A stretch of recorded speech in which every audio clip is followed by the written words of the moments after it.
Hey, what's up, guys? Today I'll be talking to Tony Orton. Tony's a native of New Zealand, has well over 30 years in the sport fishing industry, from guiding to hosting clients all over the world on fishing trips. He also has his own YouTube channel called Journey of a Fisherman, where he travels all over the world. He also carries his family around with him, which is a very unique experience. So we're looking forward to talking to Tony and to the stories he has. How are you doing? Yeah, good, man, good. Just sort of sitting here waiting to get back on the water, eh? Oh, boy, dying to get back onto it. Yeah. So how are things in New Zealand? Yeah, it's not too bad. The government got onto it pretty quick, eh? So we, Right. it was good. They locked the country down, and then, we've all been at home for 4 weeks, and now they've put it into different levels. Level 4 is complete lockdown. Now we're into level 3, so it's still the same, but some of the, like the tradesmen and some of the fast food places can open back up with certain procedures, so. How is it affecting you and your business? Oh, it's hurting us, we've had to cancel all our winter overseas guiding, so. Right. So, we've cancelled all Central America, Mexico, Guatemala, Costa Rica, all those destinations this year. And so, yeah, it hurts, but we're doing things about it. We've got a good local market, so we can fall back on that, Okay. And a lot of our people that wanted to travel around the world with us to fish, can't go overseas anyway. So they're now coming up and, staying with us or come and fish with us up here, so, yeah. So what actually got you into hosting, Tony? Well, that's a funny story there, but I mean, obviously, I love fishing, and I love fishing for many different species. So I was very lucky. I was running private boats overseas for about 9 years, and I was working for a Russian guy, actually. So he was flying myself and my wife all over the world to find new fishing destinations, and I guess it got quite addictive. We got the taste for it. We started doing some of our own trips and recon trips, and it was just a real buzz. So it was something that, then all of a sudden we had a lot of New Zealanders wanting to, come and join us on these trips, and it's just snowballed from there, and it's actually turned into a really, really good business for us.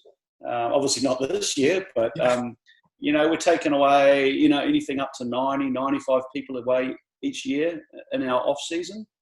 So, and it's fantastic. I mean, I still get a buzz, after 20 years of doing this stuff, still get a buzz out of seeing people catch, the fish of their dreams, or flying halfway around the world and a plan comes together. It's pretty special. It's just like every day when you go in the water, you're always hoping for the best, and when it goes off, it's legendary. It's very rewarding, and it's especially rewarding, as you say, to see other people doing it and enjoying it. Yeah. So it's something that doesn't get old, and pretty lucky. I think we're lucky to have a passion that we can do for our job and still enjoy every day. I mean, you get grumpy now and then, things wind you up. Yeah, everyone says, they always say you have the greatest job in the world, but you do it long enough, it becomes a job. Yeah, that's a good job, though. So you've had the opportunity to fish and travel all over the world. What's your favorite country to fish in so far and visit? I get asked this question all the time, and the same answer. I don't have a favorite destination. And I'm not doing that to be sort of sell my trips, so I don't like to sell one out and not the others. I literally don't have a favorite. I mean, I've got mates that just all they want to do is catch blue marlin, or all they want to do is catch a tarpon, or all they want to catch is a yellowfin tuna. But I love tarpon fishing. You've introduced me to the best tarpon fishing in the world, I think, and I've been spoiled there. I've fished the fads at Costa Rica, catching 10, 20 blue marlin a day. Prince Edward Island for those giant tunas, Oman for the yellowfin tuna and the big G, some of the world's biggest GT. So I don't have a favorite destination, but I like to fish the best destinations of every species. So that's my thing. And last year with you was just something very special. I put it up into that, that category of those elite destinations and that we do. And Yeah, so I like to catch a lot of different species of fish. I like to catch be in the best place in the world to do that, and it's Sorry, I don't have my favourite That's destination. all right. That's I'm glad I'm up there, and that's very politically correct of you. So I appreciate the Yeah, answer. well, yeah, it is what it is. Like I've got my top 10, and you guys are up in that, and Very good. and that's on 10 different species. So. Yeah. So you have a very unique and admirable operation where your entire family travels with you around the world when you're filming and carrying groups around. How do you guys make that all work? Well, yeah, it's great, but we don't make any money out of it. Obviously, traveling with a family, but hey, life's all about living, eh? So you just got to get out there, and that's our philosophy. We've done very well out of fishing. We've had some fantastic sponsors over the years that have really made my life easy. So I guess that helps. They put a lot of support into us, and obviously we give it back. My wife is a very, very passionate angler herself. She's caught probably well over 400 billfish herself. Wow. So now she's a mum, or we're parents, and she's a mum, and her priority is looking after the children, and obviously looking after the financials for our business. She does all the accounts and bookings and all that. So I think that's the biggest winner for me, or as a family, that we've got a mum and a wife that is a fisher woman or fisher person, and she knows how to talk to our clients, and she's motivated to be with me when we go overseas. And it's not easy, eh? Like, traveling with a 1.5-year-old and a 5-year-old, and packing up the family and moving to Central America for 3 or 4 months, or going up to wherever. It's a laugh. And that's the other thing. We just have to laugh at stuff, like bloody Sammy might be running around the airport causing trouble or whatever, but what do? You just got to let him go. So, we just chill out and enjoy the ride, and it's fun. Yeah. Very good. Well, very admirable as well.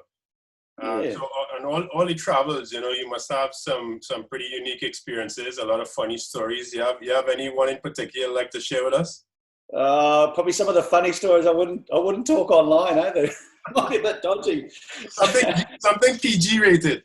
PG rated, yeah. Look, I guess maybe not funny stories, but like just so many amazing opportunities and amazing stories. Like I had a guy a few years back come away and want to catch a marlin. So we were down in Mexico fishing, and on his first day we caught him 3-stripe marlin. He come up and gave me a big hug and said, "Oh, I've been trying 12 years to do this." He says, "I've spent probably over $30,000 to try and catch a marlin." And he goes, "The first day out with you, I catch 3." So, yeah. And there was another time, I guess, I had a client, and this was quite emotional actually, but it brought a tear to my eye at the time. He was hooked up to a marlin, and he goes, "Oh, can you just reach into my back pocket?" And I just looked and said, like, "Piss off, I'm not going to get in your pocket, mate." And he goes, no, this is serious. He said, when this fish comes along, you need to reach into my pocket and get this little container out. So we did what he asked, and luckily I had my cameraman with me at the time, and we were filming this, and my cameraman's looking at me, and I said, "Mate, just keep the cameras going." So the fish come alongside. I had the bill, and I managed to get into his pocket and get him unharnessed, and he got this little container out and took the top off, and he sprinkled some ashes on this marlin. Oh. And it was like, I looked at him and I started, obviously crying. And he goes, and he said, and paid tribute to his dad and said, "Look, thank you for teaching me how to fish," and blah, blah, blah, blah, blah. And I mean, that's what fishing's all about, eh? Yeah, that is a very touching, amazing story. Yeah. Yeah, so to be part of those sort of opportunities is very cool, And, awesome. No one comes on a boat to have a shit day, eh? They're all coming out there to be happy and have fun. So yeah, we're lucky, very lucky. Very much so. So, well, I really appreciate your time. I asked you a few questions, but you always must make one last cast before you leave the fishing grounds, right? So don't worry about us. Well, I was going to ask you about Trinidad, and you already mentioned how special and things was. I mean, unless you want to elaborate on that, but I was going to ask you, what's your most memorable catch personally? My most memorable catch personally, There's been a lot of fish caught, a lot of great memories, but you know, and this is probably going to sound like a bit of a cliche, but you know, now it's all about my family, eh? You know, I mean, it is all about my clients as well, but watching my little boy fish is one of the most special things, you know. And he's already at 5 years old, he's turning into a good fisherman. He's passionate about it. But we were in Prince Edward Island, and we were fishing for those big giant tunas up there. And we had a fantastic morning. We got our 3 by about 12 o'clock, which was phenomenal, you know. All our clients. And my little boy, he comes on the boat with me a lot of the time, and he helps catch bait in the morning. And he literally lost his shit. At 12 o'clock, he threw the toys out of the cot and said, basically, in a grown-up's voice, why the fuck can't I catch a fish? And it's like, you can't. So we went back up to the net, tied up, and started chumming up. And we got his little kids rod out. And it only had like 6-pound line on it, and we had some live mackerels left, and we chummed up, and we had a big feed going on, like 800-pounders just blowing up all around the boat. It was a sight to behold, and everyone really cool on the boat. We couldn't catch another fish, so we were tying line onto these mackerels and their mouth and throwing them in the water and watching 800-pounders blow up on this bait. And at the time he was 3.5 years old, hanging onto his little rod with the biggest smile on his face. So, you know, and every time the fish would run for 50 meters and break the line. But he did 3. He got the bite out of 3. So that was pretty special. That is special, yeah. Great, Tony. Well, thank you very much for taking the time to chat with me. I really appreciate it. My pleasure, mate. And it's great seeing you, great hearing from you. And we're so amped to be coming back next year. You've got one of the most amazing fisheries in the world, I think, you know, like so close to the marina, so close to your accommodation. And hey, if you can go somewhere in the world and catch like 20, 25 tarpon in a day, and they're all big, woo. So can't wait to see you next year. We've got lots of very eager Kiwis to be coming over and fish with you. So thank you. Thank you for introducing me to an amazing place. Great. Well, thank you for coming. I really appreciate it. Thanks for all your help. Fantastic, mate. Adios. Take care. Yeah.